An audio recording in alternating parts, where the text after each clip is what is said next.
자, 그래서 16번은 가와 나를 바탕으로 보기에 대해 보인 반응으로 적절하지 않은 걸 골라라 했어요. 그렇죠? 그러니까 가지문하고 나지문하고 나눠질 거예요. 그렇죠? 정말 이렇게 이따위로 너무 복잡하게 내면 미워. 자, 12번에서 17번으로 한번 가보려 합시다. 가지문부터 먼저 한번 보도록 할게요. 자, 첫 번째 문단. 동아시아 전통사회에서 경제는 세상을 다스리고 백성을 구제한다는 경세 재민을 뜻하며, 그래서 동아시아 전통사회에서의 경제요. 그래서 경세 재민을 뜻한다는 거고, 그중 재정은, 자, 그중에서 이제 재정에 대해서 이야기합니다. 그죠? 국가가 주도하는 경제 영역을 말한다. 재정은 세금을 부과하는 부세, 분역이나 부역 등 노동을 의무로 부과하는 역, 흉년이나 재해에 대한 규율, 그리고 국가적 재분배 기능까지도 포함했다. 자, 그래서 지금 재정에는 부세, 그 다음에 역, 그 다음에 구휼, 그 다음에 국가적 재분배 기능 이런 것들이 포함되어 있다는 거죠. 중국의 역대 왕조가 그렇듯 멍청 왕조도 왕권 강화를 위해 재정의 중앙 집권화를 목표로 삼았다. 그래서 지금 이제 재정의 중앙 집권화를 목표로 했다는 거지. 자, 첫 번째 문단에서는 재정에 대해서 설명을 했어요. 두 번째 문단으로 한번 가세요. 명나라 말기인 16세기부터 간행된 재정보고서인 부역전서에는 이제 부역전서에 대해서 이야기합니다. 재정보고서. 재정의 중앙집권에 대한 성과가 기록되어 있다. 이 시기 명에서는 15세기의 비약적인 상품 유통과 시장의 발달로 화폐로서 은유통이 확대되었고, 이로 인해 토지세를 쌀과 보리로 여름과 가을 연 2회로 납부하는 기존의 양세법을 대신하여 각종 부대와 역을 은으로 단일하여 부과하고 납부하는 일조 편법이 보급될 수 있었다. 자, 그래서 지금 보면은 이제 기존의 양세법을 대신해서 역을 은으로 단일화해서 부과하는 일조 편법이 보급이 된 거예요. 그래서 이제 여기서는 일조 편법에 대해서 이야기한 거죠. 자, 이처럼 현물 중심의 재정이 은 중심의 재정으로 전환함에 따라 납부세물의 화폐화가 가능했고, 토지를 기준으로 세를 부과하는 지세화를 통해 각종 부세와 역의 과세 기준을 단일화함으로써 중앙정부기관인 호부는 국가 전체의 재정 상황을 파악하고 통제할 수 있었다.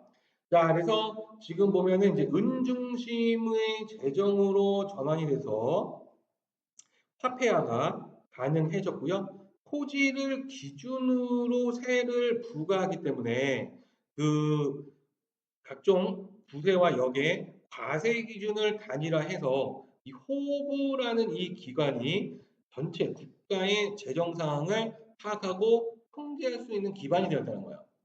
자, 그래서 두 번째 문단은 명의 그 부역전서에 대해서 이야기를 했어요. 부역전서가 그렇죠? 그래서 핵심이 은입니다. 은으로 단일화 해가지고 일조편법이 되면서 결국에 호부가 파악하고 통제할 수 있었다. 세 번째 문단으로 가서 부역전서는 가장 말단 행정단위인 주현에서 수집한 자료를 이제 주현이 가장 말단이에요. 자, 자료를 주연의 상위 단위는 성차원에서 상위 단위는 성차원이에요. 수합하여 작성한 것으로 호부에 보고되었다 해서 호부로 보고가 됩니다.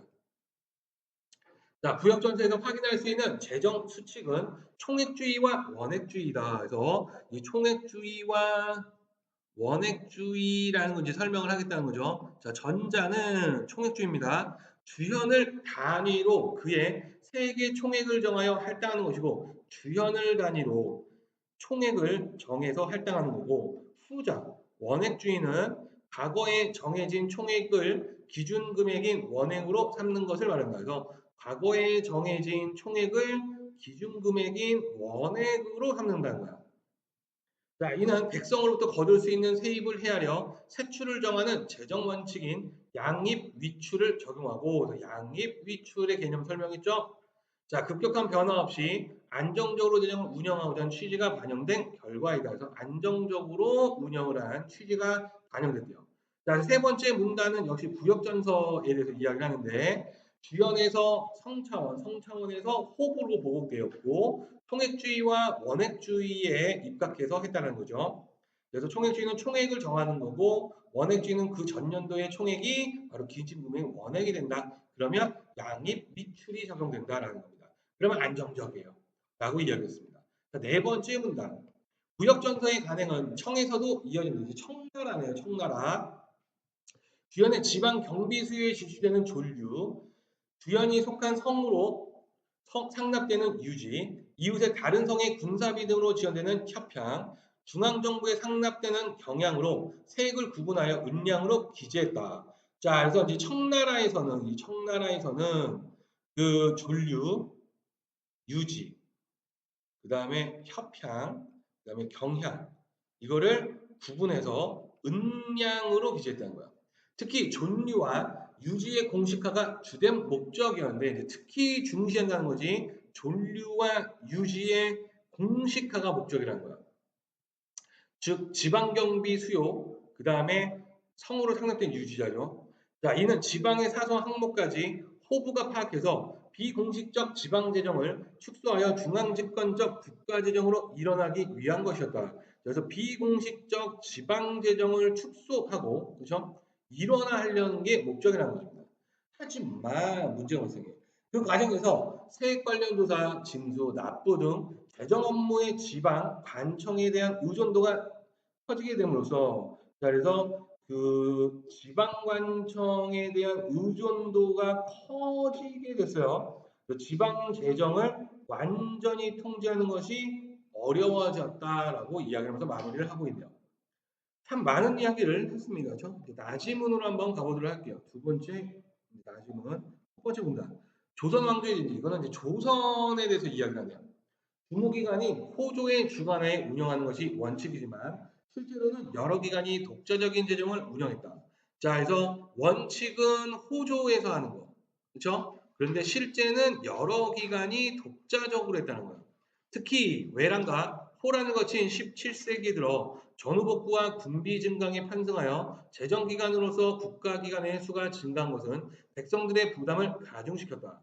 자, 그래서 외란과 호란을 거친 17세기에 그 이제 백성들의 부담이 가중됐다라는 거죠. 자, 이에 왕조는 대동법을 통해 특산물로 납부하던 곡물을 미국으로 지대화하고, 자, 이제 대동법을 실시하는 거예요. 그래서 미국으로 지대화했다. 균역법을 통해 이제 균역법을 또 이야기하네요.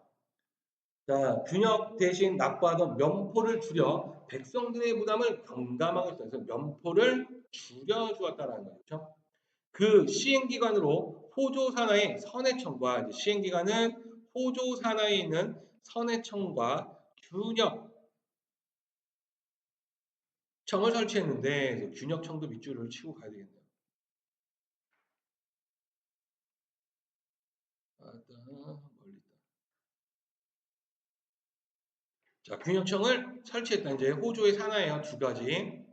자, 이들 기관 중심으로 재정의 중앙 집권화를 도모하기 위한 뜻이 담긴다. 아, 역시 재정의 중앙 집권화 똑같습니다. 그렇죠?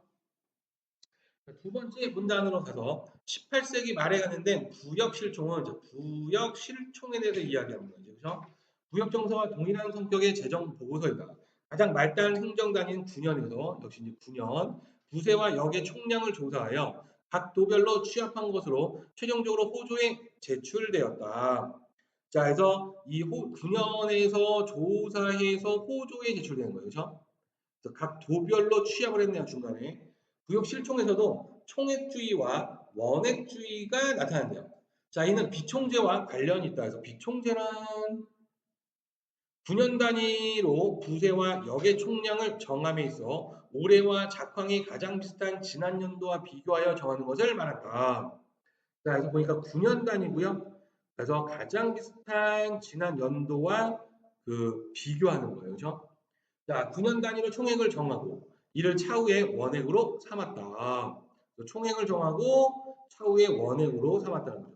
이런 식으로 백성들의 형편을 고려하면서도 징수총액을 전국적으로 안정적으로 관리할 수 있었다. 자, 세 번째 문단으로 가서 하지만 또 문제가 발생하네요. 조선의 재정과 명말, 특히 청액 재정 사이에는 차이점도 존재했는데 이제 여기선 차이점에 대해 설명할 거예요. 이는 조세의 화폐화 수준 그리고 그것을 초래한 시장 발달 수준에 기이한 것이다. 그래서 그 조세의 화폐화 수준과 시장의 발달 수준에 기인했대요. 차이가. 중국의 재정은 이제 중국에 대해서 이야기합니다. 일부 경비를 제외하고 거의 모든 세물이 은납화되었고 이제 은납화가 되었고 자율적인 시장의 물류에 의지했으므로 별도의 물류비가 불필요했다 해서 별도의 물류비가 불필요했다는 거예요.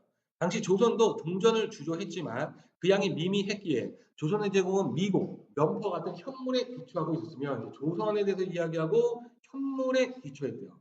국가가 상품 시장을 통제하여 상품 가격을 낮게 유지했다 해서 여기서 중요한 내용입니다. 국가가 통제를 했고요. 가격을 낮게 유지했대요. 그럼에도 왕실에 납품하는 특권 상인인 공인에게 공인이라는 특권 상인이 있는데 물품을 구매를 할 때에는 물류비 명목으로 높게 책정했다라는 겁니다. 자, 이제 차이점을 설명을 했죠. 자, 이제 네 번째 또한 마지막 문단입니다. 네 번째. 자, 또한 부역 정사와 달리예요. 부역 실총에서는 지방 경비의 지출 항목이 비교적 상세히 기재되지 않았고, 그래서 지방 경비의 지출은 상세히 기재되지 않았다라는 거. 중앙으로 상납되는 것에 비해 지방 경비로 할애된 부분이 상대적으로 적을 뿐 아니라 실제 지출된 지방 경비가 기록되지 않은 경우도 많았다. 자, 그래서 지금 지방 경비로 할애된 부분이 적었다라는 거 그리고 그 기록되지 않은 경우도 많았다라고 이야기합니다. 그만큼 공식화되지 않은 지방 경비가 많았던 것이다. 이제 공식화되지 않은 거죠. 이는 현물 재정으로 인해 초래된 것도 있지만 재정의 중앙 집권화를 위한 일련의 조치가 중앙 집권적 행정 체계는 9년에 기관장 즉 수령의 역할을 증대시켰고 자, 결국에는 그 수령의 역할이 증대가 됐고 이것이 역설적이게도 지방 재정의 독자성을 확대한 것과 관련이 된다라고 이야기합니다. 이거는 마지막에 그 부분하고 똑같네요. 그렇죠? 자, 그러면은 16번 문항으로 한번 접근을 한번 해보면 보기 한번 보고 갑시다. 자, 부역실총에서 징수된 세액은 중앙기관에 상납하는 경사상납질, 이웃한도로 이동하는 영업용봉질, 분야이나 도자체 수용분인 본관용봉질을 구분하여 미공 면포 등으로 기재했는데 자, 그래서 경사상납질, 영업용봉질, 본가용봉질 이렇게 구분하고 미곡과 면포 등으로 기재를 했대요. 보고서 관행의 1차 목적은 경사상납질의 파악에 있었다. 물류 관련 비용이 잡비 목록으로 공식화되었고 물류 관련 비용은 잡비의 명목으로 공식화가 됐대요. 균역법에도 불구하고 일부 군역은 실제 노역으로 기재되었다. 자, 그래서 그 일부 군역은 실제 노역으로 기재를 했대요. 이는 전문군인 양성을 위해 병농이 분리된 청과 달리 병농 일치제를 유지한 것과 관련돼서 병농 일치제 때문이다라는 거야. 청의 협평과 경향의 일부가 각각 변경과 수도의 군인, 급료 등 방위비로 사용된 것과 달리 청의 이제 협향과 경향 아까 우리가 가지문에 있었죠. 가의 협향이 지금 보면은 네 번째입니다. 그렇죠? 그래서 협향은 다른 성의 군사비로 지원되는 거고 경향은 중앙정부에 상납되는 거예요. 그렇죠? 자, 그래서 일부가 각각 변경과 수도분인 급료 등의 방위비로 사용된 것과 달리 조선에서 이제 조선이에요. 일정 연령의 남자 등 중 일부는 농업에 종사하면서 군역을 노역으로 제공했다. 이를 통해 조선은 군사 비용을 절감할 수 있었다는 거죠. 이처럼 현물 재정은 당시 조선상에서 나름의 합리성을 지니고 있었다 이렇게 이야기하면서 중국과 차이점에 대해서 그렇죠. 병농 일치제이기 때문에 군사 비용을 절감할 수 있었다. 그리고 현물이기 때문에 할 수 있었다라고 이야기를 합니다. 자, 그러면은 적절하지 않은 걸 골라봐라라고 이야기를 했는데요. 정답이 3번인데 한번 보면 분연이나 도자체 수용분인 본관 용봉질에 해당하는 비용은 중앙기관에 상납하는 경사상납질에 비해 액수도 작고 파악하기도 수월했겠군 이렇게 이야기를 하고 있습니다. 자, 그런데 얘는 나에서 그러니까 나의 마지막 네 번째 문단에서 첫째 줄부터 다섯째 줄로 한번 가볼게요.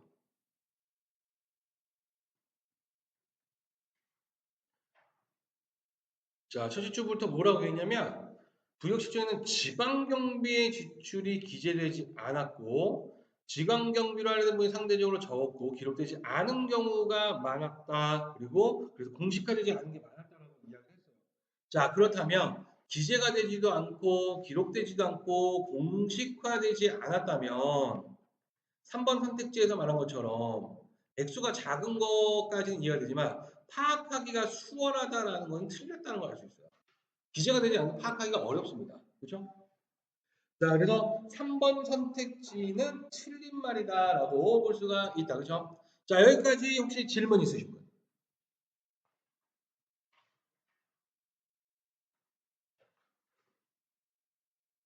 없습니까? 자, 그러면 다음으로 갈게요.